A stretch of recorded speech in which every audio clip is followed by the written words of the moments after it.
So in light of recent legislation, NARAL has decided that it wants to send a strongly pro-choice message to Congress and remind our legislators that the vast majority of Americans don't support increased restrictions on abortion and do in fact support the legalized abortion industry. Now granted, this is a verifiably false premise because statistics do clearly show that the vast majority of Americans think that abortion should be illegal in all or at least most circumstances, and I'll include a Gallup poll in the information bar to demonstrate this. But pushing that aside, if you look at the video that NARAL has put together for this purpose, what you'll find is that it's essentially a montage of people carrying signs which say things like "Stop the war on women" or fight anti-woman legislation, these types of things. And this is consistent with a larger tactic that has been employed by the pro-choice movement since, well before Roe v. Wade. Essentially, it's a straw man designed to distract people from the issue at hand by attacking the opposition. You accuse anybody who disagrees with you of being misogynistic, and they respond with negative emotions. And then people are focused on their negative emotions and not talking about the legalization of abortion, which is great because abortion is currently legal, and so by distracting people from discussing whether or not that should be the case, you help to maintain the status quo, albeit by proliferating ignorance and preventing new information which may cause them to change their position from being introduced into the debate.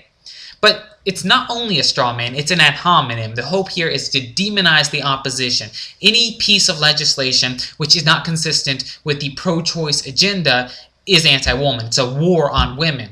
And anybody who disagrees with the pro-choice movement is a rape supporter, is a misogynist. And I use the term rape supporter because that's actually appearing in a lot of the literature. And to demonstrate this, I'm going to include a link from a feminist blog which does actually say that anybody who is pro-life is also a rapist. That's just how it is, because we're trying to demonize the opposition. I'll also include a link from a bit by George Carlin, and he is promoting the pro-choice agenda using his comedy. And in this bit, he accuses pro-life people of being anti-woman. He says that they love to murder doctors. He says that they only want live babies so that they can turn them into dead soldiers in Iraq.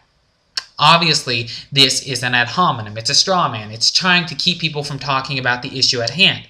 But the primary thrust in all of these examples and many others is that people who aren't pro-choice are misogynists and that they hate women. But interestingly enough, Gallup released another poll yesterday, and this poll breaks down support for specific types of restrictions on abortion by gender.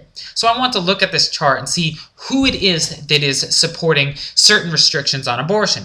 For example, a 24-hour waiting period prior to receiving the operation.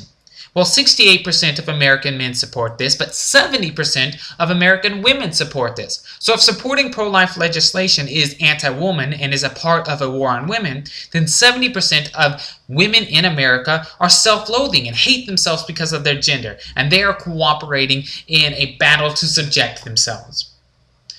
Parental consent for minors. 69% of men support this, 72% of women. So again, 72% of all women are misogynists and they hate themselves because of their gender. Partial birth abortion ban. Okay, 67% of men support this and 62% of women. So again, the majority of women hate themselves. Informed consent. Now, this appears in the Gallup poll because there is a huge debate in the abortion argument as to whether or not abortion clinics should be required to inform their patients that scientifically speaking, the fetus, embryo, or zygote is a living human and that the abortion will be terminating the life of that human. Now, Planned Parenthood has battled for a right to neglect to mention this or to use ambiguous terms which won't clearly convey to the woman this very important fact that obviously impacts her decision-making process. But the pro-life movement does think that women receiving abortions should at least be informed that, yeah, this is what they're doing. Planned Parenthood disagrees. It doesn't support informed consent.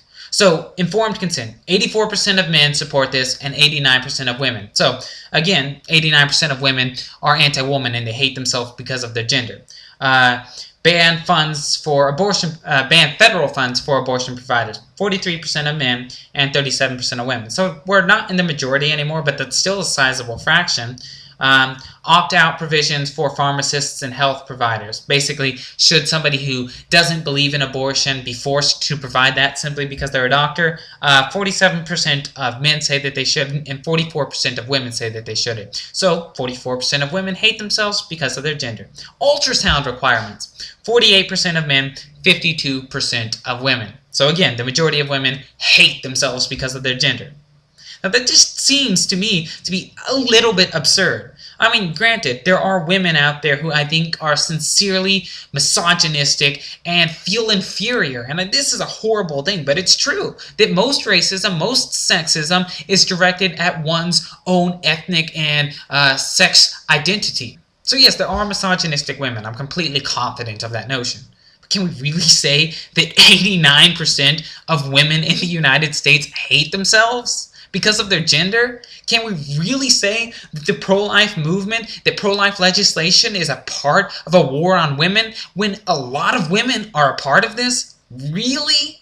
That just seems to be stretching it a little bit. I mean, I guess it's technically possible. There's nothing logically that says that this can't happen.